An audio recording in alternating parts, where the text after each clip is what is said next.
नमस्कार दोस्तों, मैं लेवलाल तेली आपके और अपने यूट्यूब चैनल मेरा स्टडी पॉइंट पर एक बार फिर से हार्दिक स्वागत करता हूं।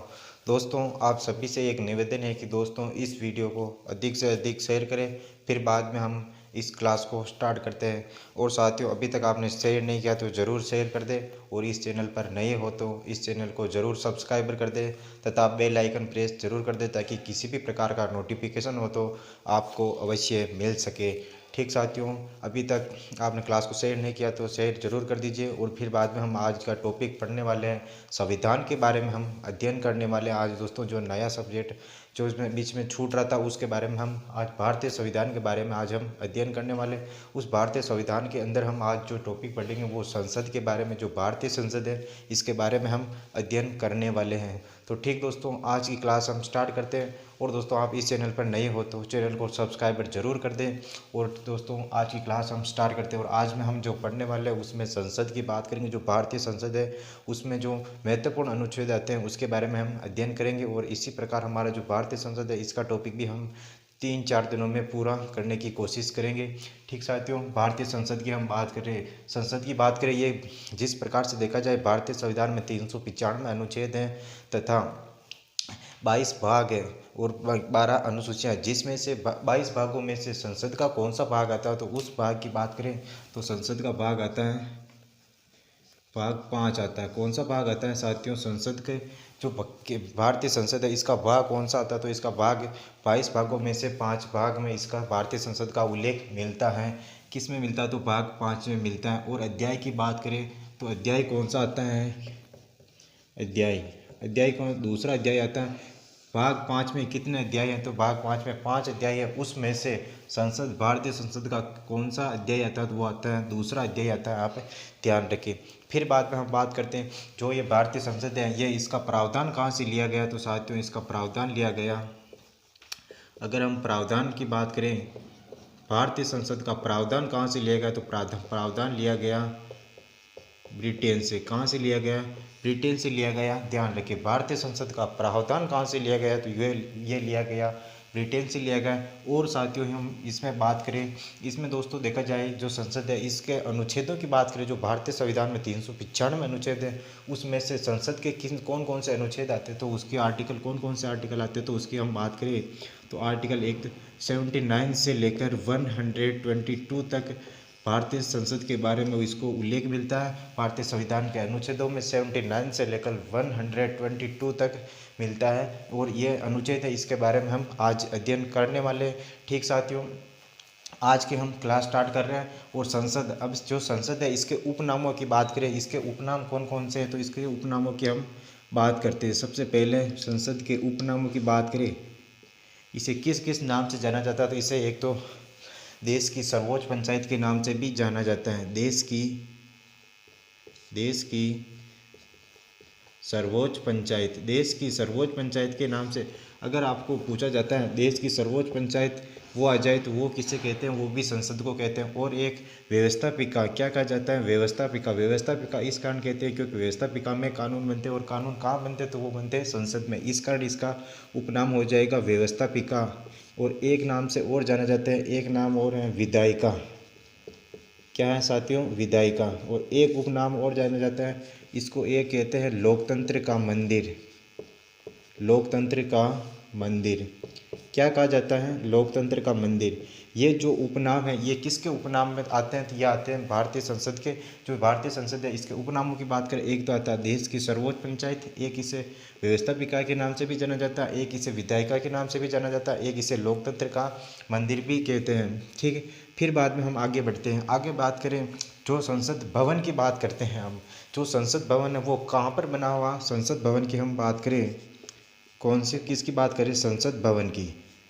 अगर हम संसद भवन की बात करें साथियों, जो ये संसद भवन है इसका स्थान यानी ये कहाँ पर बना हुआ है तो ये बना हुआ है, कहाँ पर बना हुआ है? ये बना हुआ है रामसीना पहाड़ी। जो कि रामसीना पहाड़ी ये कहाँ पर है तो रामसीना पहाड़ी पर संसद भवन बना है। जो कि ये कहाँ पर है? रामसीना पहाड़ी कहाँ पर आती है? यह आती है दिल्ली में। कहाँ पर आती है? दिल्ली में। जो संसद भवन है वो कहाँ पर बना हुआ तो ये बना हुआ रामसीना पहाड़ी पर, जो कि कहाँ पर है? दिल्ली में। बना हुआ। और जो जो संसद भवन है, इसे संसद भवन का निर्माण किसने करवाया, यानी इसका नक्शा किसने बनवाया था, इसका नक्शा किसने बनाया था, इसका नक्शा बनाया था साथियों हर्बर्ट बेकर। एक तो व्यक्ति था हर्बर्ट बेकर और वह एक व्यक्ति था एडविन लुडविन। कौन था साथियों, एडविन लुडविन द्वारा, इन दो व्यक्तियों द्वारा भारतीय संसद का नक्शा बनाया गया। और जो संसद है इसका आकार किस आकृति की है, तो यह संसद भवन किस आकृति का है, इसका आकार की बात करें तो इसका आकार है यू आकार की। किस प्रकार की है, यू आकार की भारतीय संसद का कराया। और इसका स्थान कहाँ पर पूछा जाता तो पूछा जाता है रामसीना पहाड़ी, जो कि कहाँ पर है, दिल्ली में है। और नक्शा किसने बनाया तो नक्शा बनाया था हर्बर्ट बेकर व एडविन लुडविन ने। इन दो व्यक्तियों ने भारतीय संसद का नक्शा बनाया था। और इसका आकार की बात करें जिससे ये आकार कौन सा, तो यू आकार का है। और जो ये संसद भवन बना था इसमें लगभग खर्चा कितना आया था, खर्चा आया था 83 लाख। कितना खर्चा आया साथियों, 83 लाख इसमें लगभग खर्चा आता है। जो कि संसद भवन, ये संसद भवन कहाँ पर है, तो ये रामसीना पहाड़ी, जो कि दिल्ली में। नक्शा किसने बनाया था, हर्बर्ट बेकर व एडविन लुडविन द्वारा इस भारतीय संसद का नक्शा बनाया जाता है। और आकार ये किस आकार की है, तो ये यू आकार की है, ध्यान रखें। फिर बाद में एक बात ध्यान रखें, जो संसद भवन है ये, इस संसद भवन का शिलान्यास कब हुआ, तो शिलान्यास हुआ, शिलान्यास की बात करें, शिलान्यास कब होता, तो शिलान्यास होता है, कब होता है साथियों, शिलान्यास होता है, आप ध्यान रखिए कब होता है, तो वो होता है 12 फरवरी 1921 को शिलान्यास होता है। और ये किसके द्वारा किया जाता है, तो शिलान्यास किया जाता है, ध्यान रखिए ड्यूक ऑफ कर्नाट द्वारा, ड्यूक ऑफ कर्नाट द्वारा भारतीय संसद का शिलान्यास होता है, जो कि कब होता था 12 फरवरी 1921 का होता है। और लेकिन इसके उद्घाटन की बात करते हैं, इसका उद्घाटन कौन करते हैं, तो उद्घाटन की हम बात करें, उद्घाटन कब होता है, तो उद्घाटन होता है 18 जनवरी 1927 को, 18 जनवरी 1927 को भारतीय संसद का उद्घाटन होता है। और उद्घाटन कौन करते हैं, तो वो करते हैं लॉर्ड इरविन। कौन करते हैं, लॉर्ड इरविन। यही लॉर्ड इरविन है जिनके बीच में गांधी इरविन समझौता होता है, जो कि कब होता तो 5 मार्च 1931 को गांधी इरविन समझौता भी हुआ था। कब हुआ था, 5 मार्च 1931 को गांधी इरविन समझौता होता है। कब होता, तो वो होता है 5 मार्च 1931 को होता है। ये थी भारतीय संसद की जो छोटा मोटा इंट्रोडक्शन था, ये आप ध्यान रखें। सबसे पहले हम एक बार रिवीजन कर लेते हैं। भारतीय संसद है, इसका भारतीय संविधान में जो 22 भाग है, इसमें कौन से भाग में इसका उल्लेख मिलता है, तो वो मिलता है भाग 5 में मिलता है। और अध्यायों की बात करें, इस भाग 5 में कितने अध्याय हैं, तो 5 अध्याय हैं। उसमें से भारतीय संसद का कौन सा अध्याय आता है, तो वो आता है, इसमें वर्णन मिलता है। अध्याय 2 में भारतीय संसद का वर्णन मिलता है। जो ये भारतीय संसद है, ये कहाँ से लिया गया, ये प्रावधान तो ये लिया गया ब्रिटेन से लिया गया। और इसे अनुच्छेद कहाँ से कहाँ तक आते, तो ये आते 79 लेकर से 122 तक भारतीय संसद के अनुच्छेदों के बारे में दिखा रखा है। और उपनामों की बात करें, जो भारतीय संसद है, इसे किस किस नाम से भी जाना जाता है, इसे जाना जाता है देश की सर्वोच्च पंचायत के नाम से भी, इसे व्यवस्थापिका भी कहते हैं, इसे विधायिका भी कहते हैं, इसे लोकतंत्र का मंदिर भी कहा जाता है। फिर बाद में बात करें जो संसद भवन था, संसद भवन की बात करें, जो संसद भवन का स्थान है वो कहाँ पर बना हुआ, तो वो बना हुआ रामसीना पहाड़ी, जो कि कहाँ पर है, दिल्ली में है। और इसका नक्शा किसके द्वारा बनाया जाता था, नक्शा बनाया जाता है हर्बर्ट बेकर व एडविन लुडविन के द्वारा। और किस आकार का है, ये भारतीय संसद भवन है जो किस आकार का है, ये यू आकार का है। और इसमें खर्चा लगभग कितना आता है, तो 83 लाख रुपये इसमें खर्चा आता है संसद भवन में। और इसका उद्घाटन कब होता है, तो उद्घाटन होता है 18 जनवरी 1927 को। और शिलान्यास कब होता है, तो शिलान्यास होता है साथियों 12 फरवरी 1921 को। और किसके द्वारा किया जाता था, ड्यूक ऑफ कर्नाट द्वारा शिलान्यास किया जाता। और उद्घाटन किसके द्वारा किया जाता, तो लॉर्ड इरविन द्वारा इसका उद्घाटन होता। कब होता, तो 18 जनवरी 1927 को ये होता है। ठीक है साथियों, ध्यान रखिए। और लॉर्ड इरविन समझौता भी लॉर्ड इरविन और गांधी जी के बीच में होता है। तो गांधी इरविन समझौता जो कि कब होता है, तो वो होता है 5 मार्च 1931 को गांधी इरविन समझौता होता है। इस बात को भी आप ध्यान रखें, क्योंकि ये भी परीक्षा में अक्सर पूछा जाता है। फिर बाद में हम बात करते हैं अब अनुच्छेदों के बारे में, देखते हैं। ये छोटा मोटा इंट्रोडक्शन था जो आप ध्यान रखें। ठीक है साथियों, अब हम बात करेंगे किसके बारे में हम बात करेंगे, अब हम बात करने वाले जो कि अनुच्छेदों के बारे में हम देखते हैं। भारतीय संसद, जो कि भारतीय संसद में हम देख रहे थे 79 से लेकर 122 तक जो अनुच्छेद है, उसको हम एक एक अनुच्छेद करके बात करेंगे। सबसे पहले आर्टिकल लेते हैं, आर्टिकल 79 की हम बात करेंगे। आर्टिकल 79 की बात करें, इसमें क्या देखने को मिलता है, तो आर्टिकल 79 कहता है, इसमें हमारे को उल्लेख मिलता है कि संसद के बारे में बता रखा है। किसके बारे में, संसद के बारे में बता रखा। और संसद में हम बात करें, जो संसद है इसमें कौन कौन होंगे, एक तो होगी राज्यसभा, एक तो होगी राज्यसभा, राज्यसभा, एक होगी लोकसभा, राज्यसभा, लोकसभा, और एक होगी राष्ट्रपति। कौन होगा? राष्ट्रपति। यानी संसद का अर्थ, अगर ये प्रश्न पूछा हुआ पटवार मेंस में, जो कि क्या प्रश्न क्या था, संसद का अर्थ होता है राज्यसभा, ए ऑप्शन था, बी ऑप्शन लोकसभा था, सी ऑप्शन राष्ट्रपति था, और डी ऑप्शन था उपयुक्त सभी। तो उसमें जो करेक्ट आंसर था वो उपयुक्त सभी था। इस कारण आप ध्यान रखिए, संसद का अर्थ होता है राज्यसभा से, लोकसभा से प्लस राष्ट्रपति। राष्ट्रपति को किसकी सिफारिश पर जोड़ा गया, कौन से व्यक्ति द्वारा सिफारिश की गई, तो वो की गई एन गोपाल स्वामी की सिफारिश पर, स्वामी की सिफारिश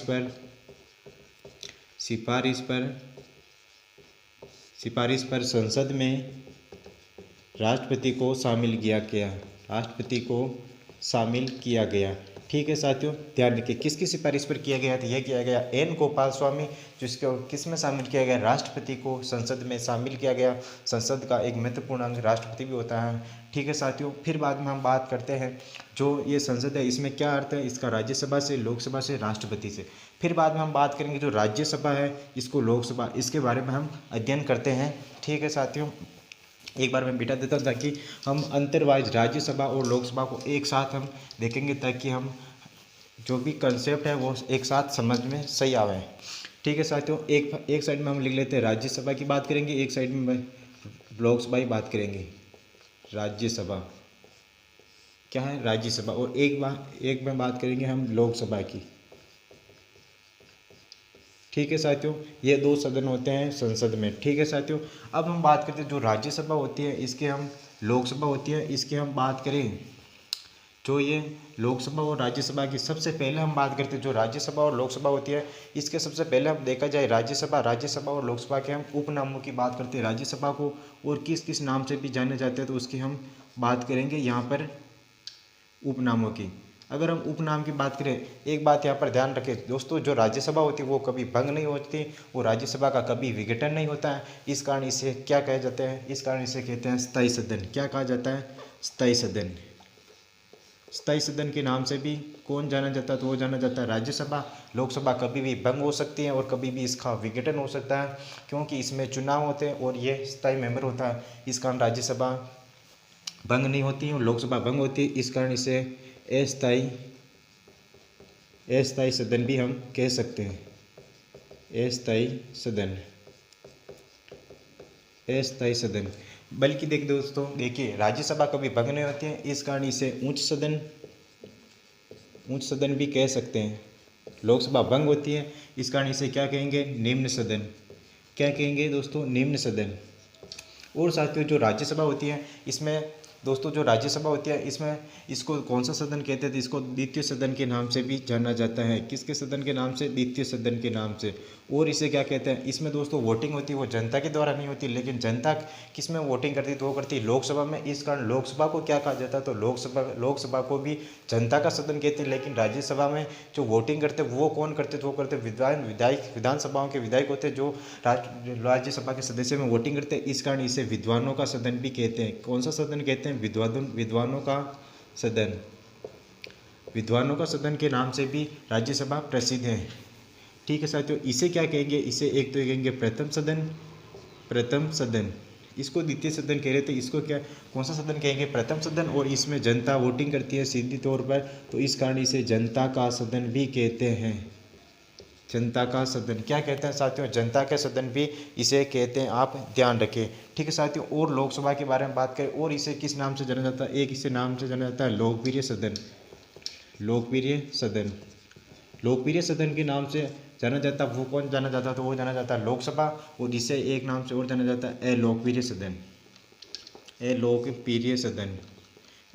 सदन। कौन सा सदन कहलाता, तो वो कहलाता राज्यसभा कहलाता, और लोकसभा लोकप्रिय सदन होता है। ये उपनाम थे। फिर बाद में बात करते हैं राज्यसभा और लोकसभा के गठन की बात करते हैं। एक बात दोस्तों यहाँ पर ध्यान रखें, जो राज्यसभा है इसका पूर्वोत्तर नाम क्या था, इसके पूर्वोत्तर नाम की हम बात करें, पूर्वोत्तर नाम, पहले इसका नाम क्या था, इसका नाम था साथियों राज्य परिषद। क्या था, राज्य परिषद।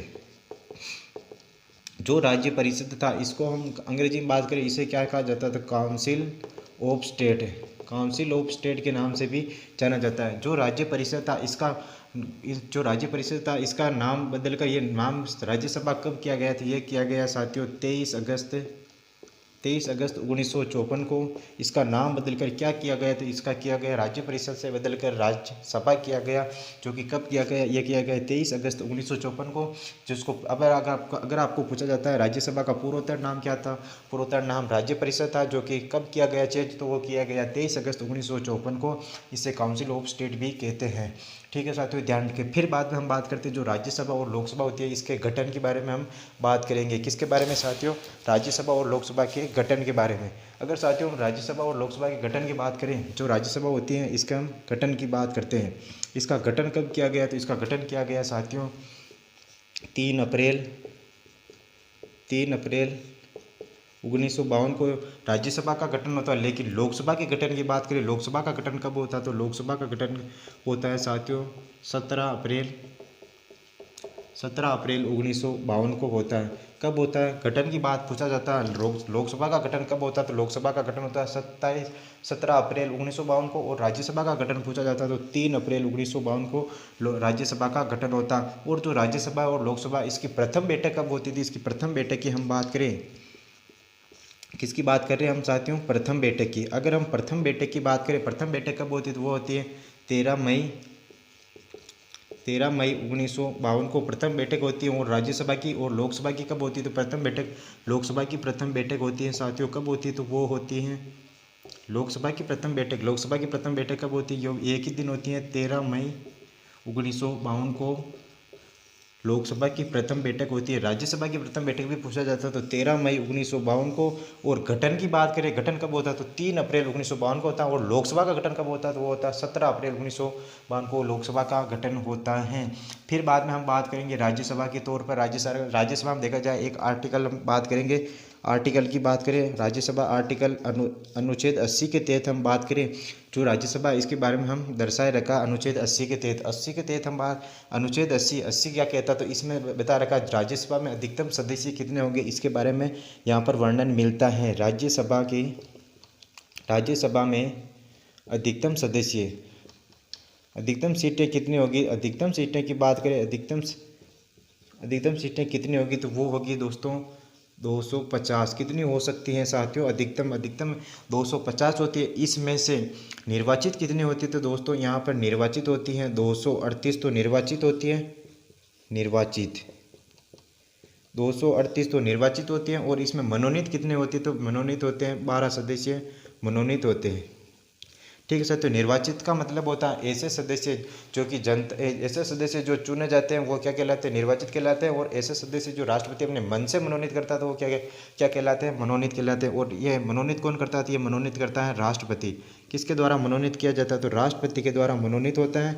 कितने सदस्य मनोनीत होते हैं? तो 12 सदस्य मनोनीत होते हैं। अनुच्छेद 80 के तहत राष्ट्रपति 12 सदस्य मनोनीत कर सकता है, जो कि वह किस क्षेत्र से हो सकते हैं? तो वो हो सकते हैं साहित्य क्षेत्र से, वो हो सकते हैं विज्ञान क्षेत्र से, वो हो सकते हैं कला क्षेत्र से, और वो हो सकते हैं समाज सेवी क्षेत्र से, समाज सेवी। ठीक है साथियों, ध्यान रखिए साहित्य, विज्ञान, कला और समाज सेवी जो इन क्षेत्रों से जो राष्ट्रपति सदस्य मनोनीत कर सकता है तो हाँ कर सकता है। अनुच्छेद 80 के तहत इन 4 क्षेत्रों के बारे में यहाँ पर उल्लेख मिलता है। लेकिन इसके अलावा भी राष्ट्रपति का अलग क्षेत्र से सदस्य मनोनीत कर सकता है तो हाँ कर सकता है। लेकिन अनुच्छेद 80 के तहत इन 4 क्षेत्रों का ही उल्लेख मिलता है, ध्यान रखिए। ठीक है साथियों, फिर बाद में हम वर्तमान स्थिति की बात करें। अगर हम वर्तमान में बात करें, वर्तमान में क्या हालत है तो इसकी बात करें। इसमें सीटें वर्तमान में कितनी सीटें हैं? तो 245 है। 245 में से निर्वाचित कितने? तो निर्वाचित तो है 233।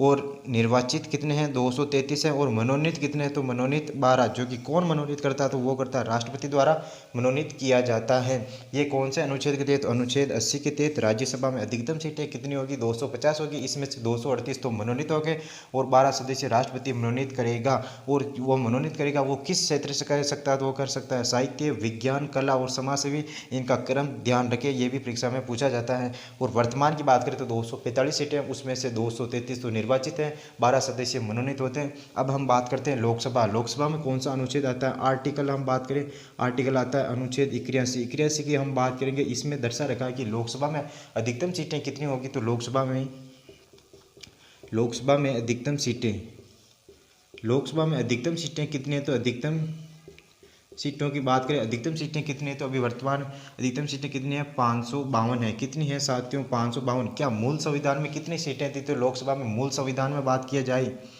मूल संविधान में अगर हम बात करें, मूल संविधान में अगर हम मूल संविधान की बात करें, मूल संविधान में जो लोकसभा, इसमें कितने सीटें थे? तो इसमें सीटें थी तो साथियों 500 थी, जो कि ये कब बढ़कर 552 हुई? तो ये बढ़कर हुई 1987 में, गोवा व दमनदीप एक्ट के तहत 1987 में होता है। इसके तहत कितनी सीटें बढ़ाई गई? तो 52। लेकिन इसमें भी कितनी दोस्तों? 52 बढ़ाई गई। इस कारण यहाँ पर कितनी हो गई? तो 1987 में 552 होगी। लेकिन मूल संविधान में पूछा जाता तो वो कब में कितनी थी? तो वो थी 500 थी। ठीक है साथियों, ध्यान रखें।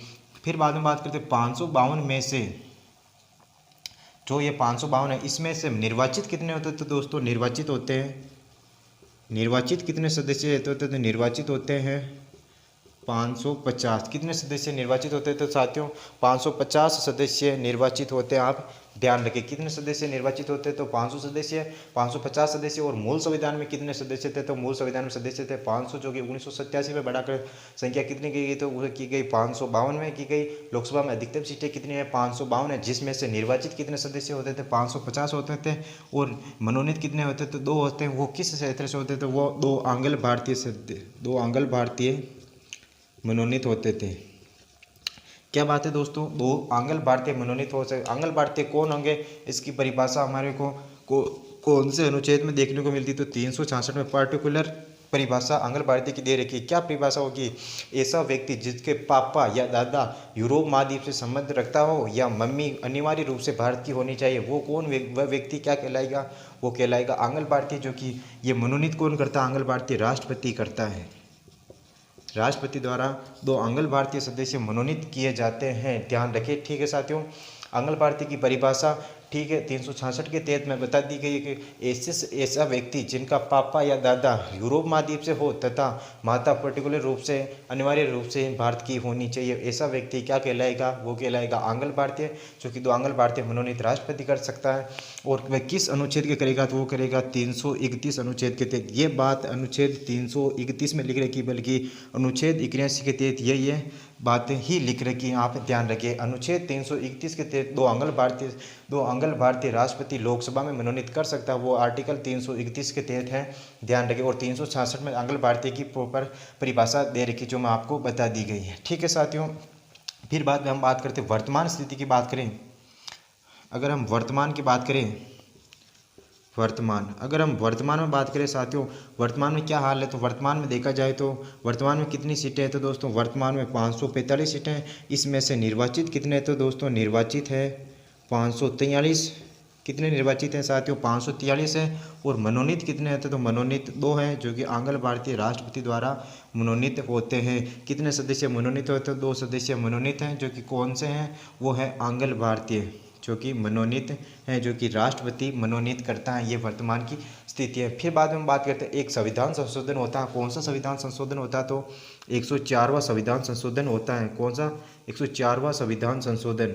104वां संविधान संशोधन जो कि कब होता है? तो 104वां संविधान संशोधन होता है 12 दिसंबर 2019 को। 12 दिसंबर 2019 को 104वां संविधान संशोधन होता है, जो कि बहुत ही इंपॉर्टेंट संविधान संशोधन है। इसके आप ध्यान रखिए, ये परीक्षा में पूछा जाता है। 104वां संविधान संशोधन जो कि कब होता है? 12 दिसंबर 2019 में होता है। इस संविधान संशोधन के तहत क्या होता था दोस्तों? जो एसटी और एसटी विधानसभा प्लस लोकसभा में जो सीटों का आरक्षण प्राप्त था, उस वह आरक्षण 25 जनवरी 2020 को समाप्त होने वाला था। इस कारण सरकार ने एक संविधान संशोधन किया, वो 104वां संविधान संशोधन किया। इसके तहत 10 साल के लिए रिजर्व सीटें रख ली गई। एससी और एसटी को जो आरक्षण था वो अब 2030 तक के लिए बढ़ा दिया गया इस संविधान संशोधन के तहत, जो कि कब होता? तो वो होता है 12 दिसंबर 2019 को होता। और इसमें एक अलग से प्रावधान किया गया कि जो ये आंग्ल भारतीय सदस्य मनोनीत होते थे, इसके तहत हटा दिया गया। अब आंग्ल भारतीय सदस्य मनोनीत नहीं होंगे। इस संविधान संशोधन के तहत क्या हुआ? हटा दिया गया। जो 2 आंग्ल भारतीय सदस्य मनोनीत होते थे उसको हटा दिया गया। किसके द्वारा हटा दिया गया? 104वें संविधान संशोधन के तहत, जो कि कब होता था? 12 दिसंबर 2019 को 104वां संविधान संशोधन हुआ था। ठीक है साथियों, ये ध्यान रखें। ये थी लोकसभा और राज्यसभा के बारे में हम अध्ययन कर रहे हैं। अनुच्छेद अनुच्छेद 79 के तहत हम देखा था, अनुच्छेद 79 में क्या था, संसद के बारे में उल्लेख मिलता है। किसके बारे में, संसद के बारे में। और अनुच्छेद 80 देखा और अनुच्छेद 81 की हम बात कर चुके हैं। अब हम आगे बात करेंगे अनुच्छेद 82। कौन सा अनुच्छेद बात करेंगे साथियों, अनुच्छेद 82। अगर दोस्तों अनुच्छेद 82 की बात करें, जो अनुच्छेद 82 हैं लेकिन परीक्षा में तो नहीं पूछा जाता, कभी कभार पूछा जाता है, तो भी हम देख लेते हैं ताकि हमारा प्रश्न कभी गलत नहीं हो। किसकी बात करेंगे हम, अनुच्छेद 82। अगर हम अनुच्छेद 82 की बात करें, यहाँ पर लोकसभा प्लस राज्यसभा, इसकी हम बात कर रहे हैं, राज्यसभा प्लस लोकसभा। अनुच्छेद 82 देखा जाए, अनुच्छेद 82 आर्टिकल अनुच्छेद 82 की बात करें, अनुच्छेद 82 में किसका उल्लेख मिलता है, तो अनुच्छेद 82 में उल्लेख मिलता है साथियों परिसीमन आयोग।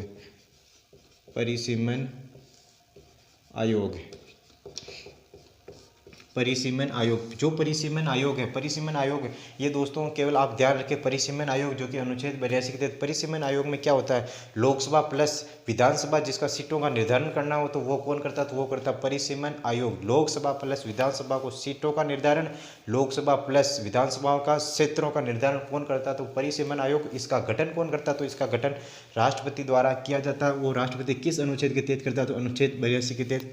जब चुनाव आते हैं तो इस परिसीमन आयोग का गठन किया जाता है, जो कि राष्ट्रपति द्वारा करते हैं। और ये परिसीमन आयोग लोकसभा प्लस विधानसभा को क्षेत्रों व सीटों का निर्धारण करता है, जो कि कौन करता, तो वो करता परिसीमन आयोग करता है। अनुच्छेद 82 के तहत आप ध्यान रखिए। फिर बाद में नेक्स्ट आर्टिकल आता है, उसकी हम बात करेंगे अनुच्छेद 83। किसकी बात करेंगे, अनुच्छेद 83। अगर हम अनुच्छेद 83 की बात करें, इसमें भी अनुच्छेद 83 ही आएगा। इसमें अनुच्छेद 83 में क्या कह रखा है, इसमें बता रखा है कि कार्यकाल, राज्यसभा और लोकसभा का कार्यकाल के बारे में वर्णन कर रखा है। अनुच्छेद 83 के तहत कार्यकाल को हम बात करेंगे। किसके बारे में, कार्यकाल। अगर हम राज्यसभा का कार्यकाल की बात करें, राज्यसभा का कोई कार्यकाल नहीं होता। आप ध्यान रखिए, इंपॉर्टेंट चीज़, राज्यसभा का कोई कार्यकाल नहीं होता है, लेकिन राज्यसभा के सदस्यों का कार्यकाल कितना होता है, तो राज्यसभा के सदस्यों का कार्यकाल होता है शपथ ग्रहण से 6 वर्ष। शपथ ग्रहण से 6 वर्ष, यानी इसमें से भी बात लिखी है कि प्रत्येक 2 वर्ष में 1/3 सदस्यों का चुनाव। ठीक है साथियों, प्रत्येक 2 वर्ष में 1/3 सदस्यों का चुनाव कराना, जो कि राज्यसभा के सदस्यों का चुनाव होता है। उसी के तहत जिस प्रकार से ऐसे नहीं 18 सदस्य, उसमें से 1/3 सदस्यों की बात करें तो 6 सदस्य 2 वर्ष के लिए, फिर बाद में 6 सदस्य नए, फिर बाद में 6 सदस्य, जिसमें से 6 सदस्यों का कार्यकाल पूरा होता जाएगा, वो हटते जाएंगे और फिर बाद में नए सदस्यों का कार्यकाल शुरू हो जाएगा। इसी प्रकार वो चलता रहता है। और 6 वर्ष होने के बाद में जब ये पूरा हो जाता है कार्यकाल, तो इसके बाद में नए चुनाव होते हैं। राज्यसभा का कोई कार्यकाल नहीं होता, आप ये चीज़ ध्यान रखें। वो राज्यसभा के सदस्यों का कार्यकाल होता है, जो कि शपथ ग्रहण से 6 वर्ष तक राज्यसभा के सदस्यों का कार्यकाल होता है, बल्कि राज्यसभा का कोई कार्यकाल नहीं होता है, ध्यान रखें। फिर बाद में हम बात करते हैं लोकसभा की बात करें, लोकसभा का कार्यकाल कितना होता है, तो लोकसभा का कार्यकाल होता है पहली बैठक से 5 वर्ष। कब तक, पहली बैठक से 5 वर्ष तक लोकसभा का कार्यकाल होता है। क्या कभी आपातकाल में लोकसभा का कार्यकाल बढ़ाया गया, तो हाँ बढ़ाया गया। कौन से संविधान संशोधन के तहत, एक संविधान संशोधन होता है 42वां संविधान संशोधन। कौन सा संविधान संशोधन होता है साथियों, 42वां संविधान संशोधन होता है, जो कि कब होता है, तो ये होता है 1974 को 42वां संविधान संशोधन होता है। आप ठीक है साथियों, ध्यान रखिए, जो कि कब होता है, तो 42वां संविधान संशोधन। साथियों 42वां संविधान संशोधन कब होता है, तो 42वां संविधान संशोधन 1976 में होता है, जो कि कब होता है, 42वां संविधान संशोधन 1976 में होता है। और इस संविधान संशोधन के तहत लोकसभा का कार्यकाल 6 वर्ष कर दिया गया था। उस समय कितना कर दिया गया था, आपातकाल में 6 वर्ष कर दिया गया, जो कि इस समय प्रधानमंत्री कौन थे, तो इस समय प्रधानमंत्री थे इंदिरा गांधी के समय लोकसभा का कार्यकाल कितना कर दिया गया, तो 6 वर्ष कर दिया गया। लेकिन फिर बाद में अगले बार जो प्रधानमंत्री बनते मोरारजी देसाई, और इसके समय एक संविधान संशोधन होता है 44वां संविधान संशोधन। ये कब होता, तो ये होता है 1978 के तहत। 1978 में 44वां संविधान संशोधन होता है, और फिर इसमें वापस 5 वर्ष कार्यकाल कर दिया गया। कब किया गया? तो वो किया गया 44वें संविधान संशोधन के तहत 1978 में होता है, जो फिर बाद में वापस 5 वर्ष कर दिया गया। और इस समय प्रधानमंत्री चुने जाते हैं मोरारजी देसाई। ये था लोकसभा का कार्यकाल। फिर बाद में हम बात करते हैं नेक्स्ट आर्टिकल की। बात करें अनुच्छेद 84। अनुच्छेद 84 की हम बात करेंगे। अनुच्छेद 84 में क्या क्या रखा? तो इसमें अनुच्छेद 84 के तहत योग्यताओं के बारे में हम बात करेंगे। राज्यसभा सदस्य के बनने के लिए क्या योग्यता होनी चाहिए और लोकसभा के सदस्य बनने के लिए क्या योग्यता होनी चाहिए, ये भी आर्टिकल 84 के तहत हम पढ़ने वाले हैं। जो राज्यसभा के सदस्य बनने के लिए कौन कौन सी योग्यता होनी चाहिए, तो इसके बारे में हम अध्ययन करते हैं। सबसे पहली योग्यता की बात करें, एक योग्यता इसमें होनी चाहिए कि वह भारत का नागरिक हो। क्या हो? वह भारत का नागरिक हो। भारत का नागरिक हो, चाहे वो दूसरे देश से आकर भी भारत की नागरिकता प्राप्त कर ली हो, तो वो राज्यसभा का सदस्य बनने योग्य हो सकता है। यानी वह भारत का नागरिक होना अति आवश्यक है। और लोकसभा के सदस्य की हम बात फिर बाद में करेंगे। फिर बाद में एक और योग्यता की ध्यान रखें, जो राज्यसभा के सदस्य बनने से पहले उसकी न्यूनतम आयु कितनी होनी चाहिए? तो न्यूनतम आयु की बात करें, न्यूनतम आयु कितनी होगी? तो न्यूनतम आयु होगी 30 वर्ष। कितनी होनी चाहिए? न्यूनतम आयु, कम से कम आयु 30 वर्ष का होना ही अति आवश्यक। लेकिन अधिकतम आयु का भारतीय संविधान में कोई उल्लेख नहीं है, आप ध्यान रखिए। और एक योग्यता और होती है, राज्यसभा सदस्य बनने के तहत अनुसूची 3 के तहत कैंडिडेट को शपथ लेनी पड़ती है।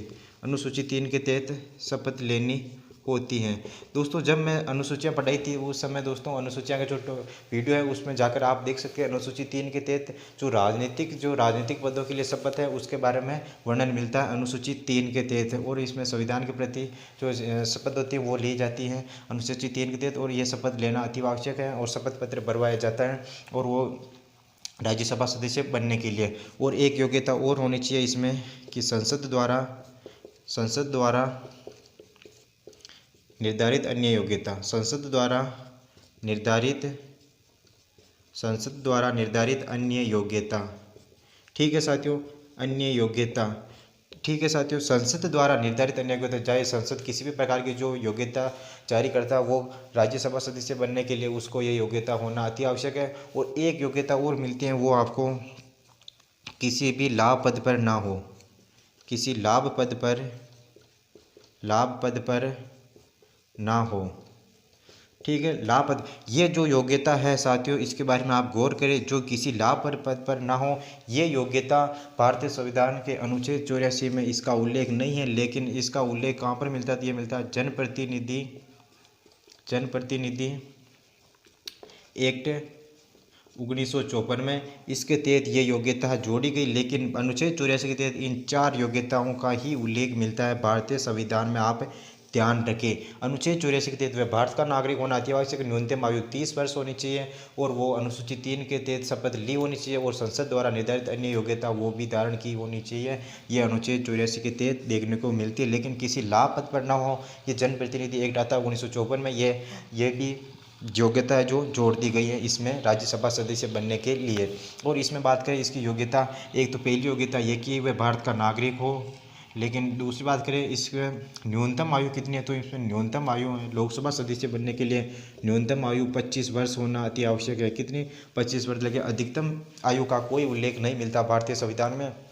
और तीसरे की बात करें ये कि उल्लेख अनुसूची 3 के तहत शपथ ली हो। और चौथी योग्यता वही संसद द्वारा निर्धारित अन्य योग्यता इसमें निर्धारित की जाती है जो संसद द्वारा, वो भी उसमें होनी चाहिए। और किसी लाभ पद पर न हो, ये भी योग्यता होनी चाहिए जो कि जनप्रतिनिधि सभा में। और ये 4 ही संविधान 1984 में मिलती है, 4 ही योग्यताएं। इसके बारे में आप ध्यान रखें।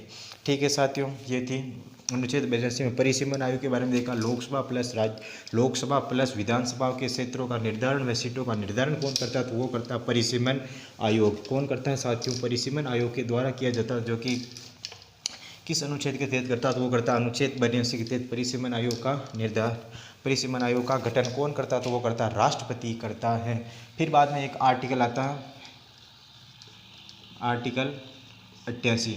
अगर हम अनुच्छेद 88 की बात करें दोस्तों, 85, 86, 87, ये दोस्तों मैं राष्ट्रपति जो हम राष्ट्रपति टॉपिक पढ़ाया था उसमें हम पढ़ा दिया, और यहाँ पर टाइम खराब नहीं करके हम यहाँ पर सीधा अनुच्छेद 88 के तहत में पढ़ेंगे। और जो ये 85, 86, 87 है, इसका आप वीडियो राष्ट्रपति में जाकर प्ले लिस्ट में जाकर संविधान की उसमें आप देख सकते हैं। ठीक है साथियों, अनुच्छेद 88 की हम बात करने वाले हैं दोस्तों। अनुच्छेद 88 में हम बात करें, जो केंद्र के मंत्री होंगे, केंद्र के मंत्री व महान्यायवादी, जो ये महान्यायवादी होता है ये केंद्र का वकील होता है। केंद्र के मंत्री व महान्यायवादी संसद के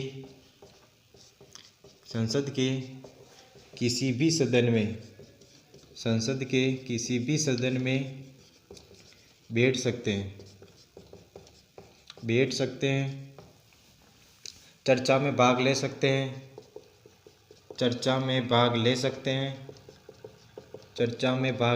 हैं, बोल सकते हैं, संसद में बोल सकते हैं, किसी भी सदन की बात हो रही बोल सकते हैं। और साथियों एक यहाँ पर ध्यान रखें, केंद्र के मंत्री व महान्यायवादी संसद के किसी भी सदन में बैठ सकते हैं, बोल सकते हैं, चर्चा में भाग ले सकते हैं। परंतु जो केंद्र के मंत्री होंगे, ऐसे जिस प्रकार की देखा जाए, जो राज्यसभा के मंत्री हो वो लोकसभा में जाकर बात कर सकते हैं, बोल सकते हैं, चर्चा में भाग ले सकते हैं, वो कर सकते हैं। लेकिन जो राज्यसभा के जो केंद्र के मंत्री है, सदन जो मतदान करेंगे वो अपने अपने सदन में ही करेंगे। और जो महान्यायवादी होता है वो भी किसी भी सदन में जाकर बैठ सकता है, बोल सकता है, चर्चा में भाग ले सकता है। लेकिन महान्यायवादी जब वोटिंग होती है वो किसी बिल पर, तो उस समय महान्यायवादी किसी भी प्रकार का वोट नहीं करता है। लेकिन केंद्र के मंत्री होते हैं वो राज्यसभा में जाकर बोल तो सकते हैं, लेकिन वो वोटिंग करेंगे जो वो अपने अपने सदन में ही करेंगे। ये बात आप ध्यान रखिए। यह परमिशन कौन देता है? तो अनुच्छेद 88 के तहत ये परमिशन दी जाती है कि केंद्र के मंत्री संसद के किसी भी सदन में बैठ सकते हैं, बोल सकते हैं, चर्चा में भाग ले सकते हैं। लेकिन साथियों जो अनुच्छेद 88 कहता है उसमें जो महान्यायवादी होता है, महान्यायवादी संसद के किसी भी सदन में बैठ सकता है, बोल सकता है, भाग ले सकता है, लेकिन वो किसी भी सदन में मतदान नहीं करेगा। ठीक है साथियों, एक बार हम लिख लेते हैं। केंद्र के मंत्री, जो केंद्र के मंत्री होंगे, केंद्र के मंत्री अपने अपने सदन में ही वोट करेंगे। और महान्यायवादी जो केंद्र का वकील होता है, महान्यायवादी कहीं पर भी वोटिंग नहीं करेगा, कहीं पर भी वोट नहीं डालेगा, वोट नहीं करेगा। ठीक है साथियों, ये किस अनुच्छेद के तहत होता है? तो वो अनुच्छेद 88 के तहत होता है। केंद्र के मंत्री वह महान्यायवादी होता है जो संसद के किसी भी सदन में बैठ सकता है, बोल सकता है, चर्चा में भाग ले सकता है। लेकिन जो संसद में किसी भी जो समिति बनती है उसमें सदस्य तो भी हो सकता है, लेकिन वो वोटिंग होती है जो बिल पर, वो जो विधेयक पर जो भी वोटिंग होती है उसमें केंद्र के मंत्री अपने अपने सदन में बात करेंगे। जैसे राज्यसभा सदन चल रहा है या लोकसभा सदन चल रहा है, इसमें जैसे लोकसभा के सदस्य इसमें चर्चा कर सकते हैं, लेकिन वो जो ये चर्चा कर रहे हैं ये वोटिंग अपने ही सदन में करेंगे, लोकसभा में। कहाँ पर करेंगे? वोटिंग लोकसभा में ही करेंगे, बल्कि ये राज्यसभा में वोटिंग नहीं कर सकते। ठीक है साथियों, और महान्यायवादी होता है वो न तो लोकसभा में वोटिंग करता न राज्यसभा में वोटिंग करता, लेकिन जो महान्यायवादी होता है वो राज्यसभा में बैठ सकता है, लोकसभा में भी बैठ सकता है, चर्चा में भाग ले सकता है, बोल सकता है, और जो भी समिति बनती है उसमें सदस्य हो सकता है। ये अनुच्छेद 88 के तहत होता है। ठीक है साथियों, आज हमने लोकसभा भारतीय संसद का जो टॉपिक स्टार्ट किया उसमें हम भारतीय संसद के बारे में हम अध्ययन कर रहे हैं। ठीक है साथियों, जो आज हम अनुच्छेद 88 तक देखें, इसी प्रकार हम नेक्स्ट वीडियो में मिलेंगे। तब तक के लिए जय हिंद। और दोस्तों हमारा वीडियो पसंद आए तो इस वीडियो को दोस्तों शेयर और लाइक ज़रूर करें।